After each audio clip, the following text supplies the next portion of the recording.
Hey guys, welcome back to my channel. So today I'm going to be doing one look with each of the new Huda Beauty Precious Stones Obsessions palettes. You guys are probably seeing these all over the internet. I know a lot of people are going crazy over them. So we have the Topaz, Ruby, Amethyst, Sapphire, and Emerald. I honestly was so excited about these because I love how they're all just color coordinated and each palette is its own specific color story. I just think that's so cool and just a really fun idea for mini little palettes like these. Anyways, these are $27 and they each have 9 shades. Some are matte, some are metallic or duochrome, so there's a mix of different finishes in these palettes. So anyways, let's just hop into it. Like I said, I'm going to be doing one look with each palette and kind of giving you guys my thoughts as I go along. So we're going to start out with the Topaz Obsessions palette, which is more of the orange topaz kind of like copper color scheme, which is super pretty. This is perfect for fall, and these are colors that I just really love to wear on my eyes. This is the palette swatched. Honestly, these don't swatch very well, so I'm not really sure why. Like, it was just hard to get them to show up, but like I've said a million times, that doesn't really matter to me. What matters is how they apply on the eyes, so let's just get into the look. I'm going to start with this matte yellowy kind of squash color up here. Taking this on a fluffy brush, and I'm just going to blend this throughout the crease. I really like this shade. I built it up a couple times, but it's just a really nice fall yellowy orange transition color. Then I'm going to go with this orangey shade in the upper right corner, and I'm going to take this on a smaller blending brush, and I'm just going to apply this in the outer corner of my eye. I know I'm getting out of frame here. It took me a while to get used to this like zoom lens, so just bear with me. There we go, got a little bit better. So I'm just packing this in that outer V shape, kind of blending it into the outer half or so of the crease. And then I'm going in with this one down here, which is actually really similar to that one that we used before. Taking that on a little dense round brush, and I'm just going to deepen up that outer V. I just wanted to see how similar these shades were, to be honest, and they are pretty similar, so I wish that this one was just a tad darker, or just, I don't know, maybe like more of a red so it was a little bit different. I feel like these two shades could have been changed up a little bit so they're not so similar. And then I'm just taking that brush that we put the yellow on and I'm blending that out. So going in with one of the lid shades, I'm going to take this really beautiful metallic shade over here, and I'm taking it on a dry brush, which it applies pretty good. Like you can see, it applied pretty well right there, but I did decide to go in and wet the brush just to see how much more metallic it looked, and I definitely do prefer a wet brush with these metallic shades across the board, like for every palette. I just think that they look a lot better when the brush is wet.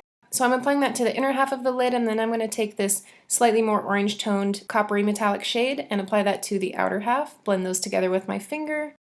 And then I'm going to take this dark matte brown. This was so disappointing, you guys are going to see. I'm just taking this on a little angled brush, and I'm kind of creating like I would with a winged liner.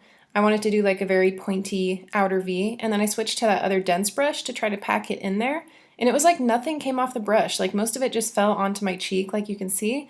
I was so confused, like why did that not apply any pigment to my lid? I feel like with a lot of these palettes, as you'll see, the darker shades just don't have very much color payoff, and I'm not sure why. It was really hard for me to build that color up there, and it just had a harder time blending in with the matte oranges that we put down. Once I did dip into it a few times, it started to look a little bit better, but with these darker matte shades, you really have to work to get them to show up, which is kind of frustrating. Then I'm just going back in with that darker orange just to kind of build up some more color since the dark brown wasn't working out for me.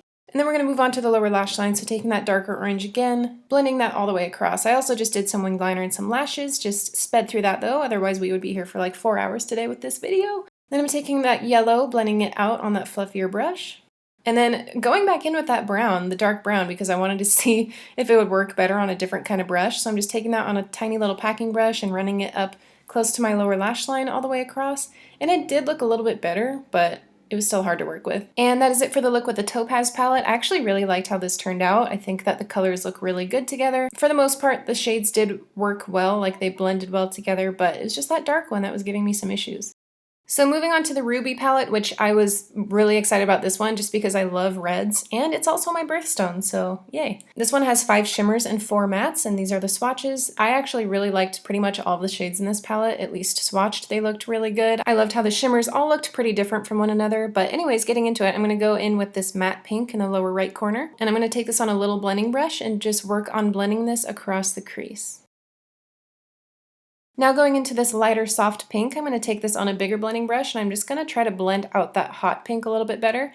This one didn't really show up too well on my skin tone. I had to go into it a couple times, but once I built it up a little bit, you can definitely see it adds like a gradient effect. Now going in with probably my favorite shade in the palette, it's this metallic shimmery shade up here. Just going to take this on a Smith 253, and I'm going to blend this across the entire lid. Once again, I went in with a dry brush at first, and then I sprayed it. I wanted to try a mix of synthetic and natural hair brushes for these shimmery shades. This one is a natural brush, and I do like synthetic more. Just so you guys know, if you were wondering what kind of brush to use for these shimmers, I think that synthetic works a lot better. So I wanted to darken up the crease a bit, so I'm taking this deep plummy purple, and I'm taking this on a tiny little pencil brush, so I'm not going to blend it up too far, and I'm just going to take that across the entire crease. I also wanted it to be kind of like a subtle halo eye effect, so I'm just applying a little bit of that in the inner corner, packing it in there, and then a little bit on the outer corner. I wanted the lid to pop a little bit better, so I'm taking this lighter purple shimmery shade on my finger, and I'm just going to apply that down the center of the lid so it looks a little bit more dimensional and a little bit more rounded and just adds a different color right there in the center. And then moving on to the lower lash line, just going to take those same colors, so that matte deeper pink, blending that about halfway across. The deepest matte, and I'm blending that up a little bit higher along the lower lash line. And then that color that we used on the very center of the lid, and I'm just going to connect that to the inner corner. There's no inner corner highlight shades that work really well for me in most of these palettes, but I decided to go in with that lightest matte shade and just pack it on there.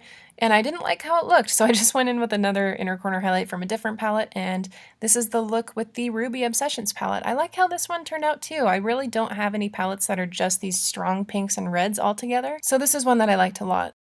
Now moving on to the Amethyst Obsessions palette, which is all of these beautiful purples together. There are 6 shimmers and 3 mattes, so not a lot of mattes, but you know what? That's okay. Here's how they look swatched. I loved the shimmer shades in this palette too, especially that one on the top row on the bottom. It's just such a pretty effect. That's the one that we're going to be putting on the lid. But anyways, let's move on. I'm taking this kind of light purple matte in the bottom left corner, and I'm going to take this on a blending brush and just blend this across the crease. You guys probably know the drill by now. I'm also connecting this down to the outer portion of the lash line and kind of winging it out a little bit. And then going in with a slightly more cool toned purple up here, and I'm just going to use this to go over that purple that we just put down. Once again, I was just kind of seeing how similar these colors were. They're kind of similar, but they're not too close. Like, I think it's okay that these two mattes are in the same palette because they have different undertones. And then going in with this darkest matte purple right here, and I wanted to deepen up that outer V. This was another one that just didn't really look as dark on the eye as it does in the pan, which is a little bit disappointing. So I definitely did have to build that one up quite a bit to make it look darker than the other purples that we put down. Anyways, to prepare for the lid shades, I'm going to do kind of like a half cut crease type thing with my Tarte Shape Tape Concealer. And then I'm going in with this middle shimmery shade right here, which was the one that I was obsessed with when I was swatching it. This one was very crumbly, even though I wet the brush. And this definitely, I think, would work better or look better as an eyeshadow topper, like on top of another purple or a blue or something like that. I feel like this is gorgeous on its own too, but I think that you would really see the different reflex in it if it was already on top of another purple eyeshadow. I feel like it would look just a little bit more intense. But anyways, I do think that this looks good by itself on the lid. It's got a really cool, like, silvery blue reflect to it. And then moving on to the inner corner, I'm going to take this lighter shimmery purple and just pack that in there. This one actually worked pretty well for an inner corner highlight. I liked it a lot. So moving on to the lower lash line, taking that darkest matte purple that we used on the outer corner up there, I'm just going to blend this out about halfway across. And then going in with the first purple and blending out that lower portion. And then I tried to go back in with that darker purple again just to deepen that up, and then I realized that it was sticking to the concealered part of my eye, but it wasn't showing up that dark on the area that I didn't have concealer, so that was really frustrating. It was just hard to blend that out there, so I don't know about that. But anyways, I just finished this off with some purple liner and some lashes, and that is it for the Amethyst Obsessions palette. This one was probably my least favorite to work with. I do think overall it's pretty, but I just had a harder time working with this one, I'd say. So getting to the exciting part, this one, oh my god, I was so freaking excited to use this. This is the Sapphire Obsessions palette. I know a lot of people were really excited about this one because nobody has a palette like this with all these blues. It's just so beautiful. I'm so glad that they came out with this palette. The swatches look amazing. I really like all the shades that they picked for this one. I love how there's like some seafoam greens, the lime green, the silver. It's just a really cool combination. So I'm starting out with this matte royal blue in the bottom center, and I'm just taking this and blending it across the crease. I wanted to do kind of a different shape with this look than I did with the previous three, just to change it up a little bit. So I'm kind of winging it out in the crease out there, kind of doing like an S shape. And then taking that same blue on the denser pencil brush and just building up that color in the bottom portion of what we just put down, just to make it a little bit stronger. So going in with this lighter matte, kind of like a sky blue, I'm going to take this on that same blending brush and just blend out the top of what we just put down. I was afraid that this shade wasn't really going to show up very well, but it actually did. I feel like a lot of times with these lighter blues, they just don't show up on my skin tone for some reason, or they do and they make me look like dead and weird, but I actually liked this color. Then just going back in with that darker blue just to deepen up that bottom portion of that crease. And then we're going to do another cut crease, but this time I'm going to go all the way across and we're going to wing it out at the outer edge of it just to follow that crease line that we created. And then for the lid shades, I'm going to go up with this one up in the upper right corner. It is so pretty. This is before I even wet the brush. Like, that's when I was like, oh my god, finally a palette that I love all the shades out of. It's just super pretty. It adheres pretty well to the Shape Tape, so I don't know how this would go on a lid without a concealer, but it worked really well for me. So I'm just packing that onto the first 2/3 or so of the lid, making sure to get all the way up to that blue line. And then I wanted a darker blue in the outer corner. So I'm taking this one right here in the center, and I'm just going to pack that on, kind of blending it in as I go. This one was really nice too. I feel like sometimes with blues and palettes, the blues don't go very well together, but I feel like these really do. And then I'm just taking a little bit more of that darker blue on my pinky and blending those in together. I wanted to deepen up that crease a little bit, so I'm taking this deepest matte blue, and I'm just taking this on a tiny brush by Moda brushes, just going to deepen up the bottom portion of that crease. And this was one of the dark matte shades that actually looked how it did in the pan, so that was good.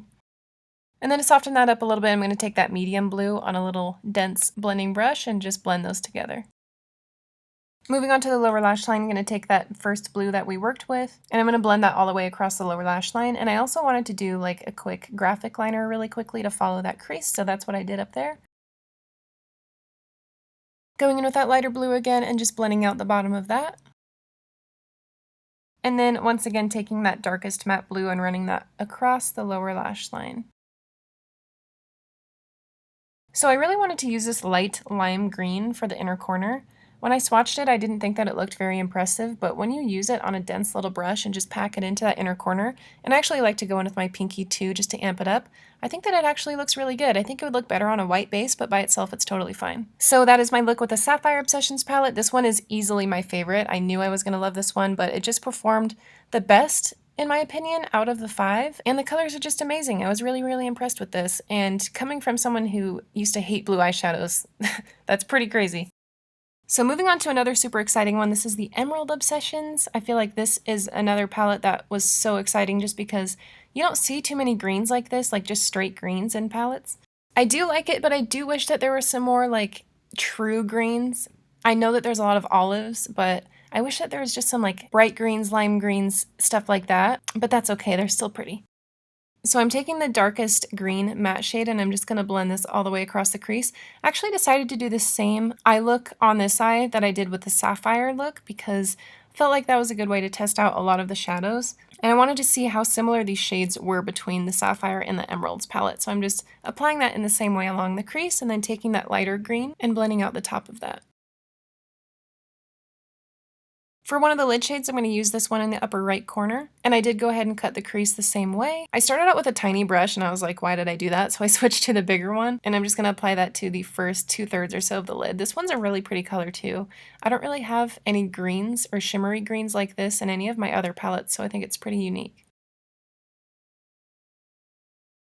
Moving on to this darker shimmery green, just going to take that on that smaller brush and do the same thing that we did with the blue eye. Just going to pack that onto that winged portion of the lid.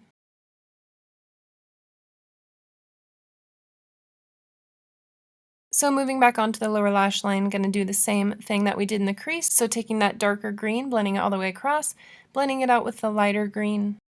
And then I wanted to go in and try this like grayish olive matte color because I wanted to deepen up that crease, but obviously there were no super dark matte greens, so I just had to go with this one, and I didn't like it. So I wish that they replaced that darker gray with like a super dark matte green. I think that I personally would have liked that more, but that's okay. I know some people might like having that one for like a transition. And then for an inner corner highlight, I'm going in with this goldy green over here, which I actually really, really liked.